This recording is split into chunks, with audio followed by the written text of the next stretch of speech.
বাবা নাই, এখন কিছুই নাই। বাবা অনেক বড় একটা দোকান ছিল। আপনার ঘরের ছোট্ট শিশুটি যখন নতুন জামা পরে হাসি মুখে সালামি গুনছে, ঠিক তখন কমলাপুর রেল স্টেশনের ৪ নম্বর প্ল্যাটফর্মে দাঁড়িয়ে ১২ বছরের এক কিশোর লড়ছে বেঁচে থাকার এক অদ্ভুত লড়াই। তার গায়ে নতুন কোনো জামা নেই, হাতে কোনো খেলনা নেই, আছে একগুচ্ছ জাদুর বই। যে বই দিয়ে সে অন্য শিশুদের মুখে হাসি ফোটায়, অথচ সেই হাসির আড়ালে লুকিয়ে থাকে তার জীবনের এক অন্ধকার গল্প। আজ ঈদের এই আনন্দবেলায় আপনাদের শোনাবো ম্যাজিক বয় মোস্তফার এক নির্মম বাস্তবতার আখ্যান। এখন দেখেন আছে, আমি যদি এটা উঠায় ফালাই দিই। দেশের মানুষকে প্রতিদিন সুরক্ষিত রাখার প্রত্যয় নিয়ে সেফটি কেবলস সহ এলো সেফ সিলিং ফ্যান। মোস্তফার এই গল্পটা এমন হওয়ার কথা ছিল না। মাত্র কয়েক বছর আগেও তার একটি সাজানো সংসার ছিল।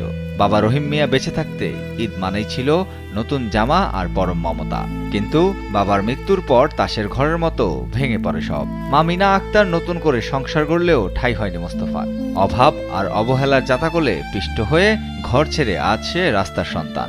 রেল স্টেশনের শক্ত কংক্রিটই এখন তার বিছানা, আর খোলা আকাশ তার ছাদ। বাবা থাকলে অনেক ভালো হইতো, বাবা অনেক কিছু দিত, বাবা আমার অনেক ইয়া করতো।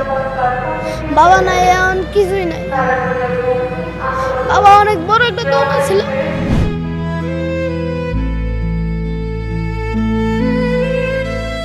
বেঁচে থাকার তাগিদে মোস্তফা ঘুরছে অনেক জায়গায়। হোটেলে কাজ করতে গিয়ে সামান্য ভুলে সইতে হয়েছে অমানসিক নির্যাতন। সে দাগ হয়তো শুকিয়েছে, কিন্তু মনের ক্ষতটা শেষ পর্যন্ত মাথা গোঁজার ঠাঁই হয়েছে কমলাপুরে। হাতে তুলে নিয়েছে এই ম্যাজিক বই। স্টেশনের যাত্রীদের ছোট ছোট জাদুকরি কৌশল শিখিয়ে সে যা আয় করে তা দিয়েই চলে যায় তার একবেলার খাবার। কিন্তু এখানেও নেই নিরাপত্তা। প্রায়ই তাকে শিকার হতে হয় ছিনতাইকারী আর ভবঘুরেদের মারধরের। অনেক সময় গাঁজা উঠিয়ে টাকা নিয়ে যাই, এই ব্যবসা করি। আমি আগে একটা দোকানে থাকতাম, এই দোকানের থেকে মারতো, মারার পরে আমি চলে আসছি। আমি আমার বাবা নাই, আমার এই কষ্ট করে চলতে হয়। কষ্ট না করলে ভাত খাওয়া যায় না। আমি দুই দোকানে থাকছি, আমি এক দোকানে থাকতাম, এই দোকানে মারতো। আরেক দোকানে গেছি, এই দোকানে টাকা দিত, টাকা মাইরা নিয়ে দিত। আজ যখন ট্রেনের জানালা দিয়ে সচ্ছল পরিবারের শিশুরা নতুন জামা পরে মোস্তফার জাদুর বই দেখছে, তখন মোস্তফার মনে পড়ে যায় তার ফেলে আসা দিনগুলোর কথা। তার কণ্ঠে আজ শুধুই আক্ষেপ, বাবা বেঁচে থাকলে হয়তো আজ আমার গায়েও একটা নতুন জামা থাকতো। বাবা যদি থাকতো, বাবার লগে ঈদ করতাম, বাবার লগে যাইতাম, বাড়ি যাইতাম, ভালো মন্দ ঈদের কাটাইতাম, ঈদের কাপড় কিনতাম, ঈদের ইয়া করতাম, আনন্দ করতাম, সবাই লগে গল্প করতাম। আমার বাবা নাই, এইটা আল্লাহর ইচ্ছা, আল্লাহ নিয়ে গেছে।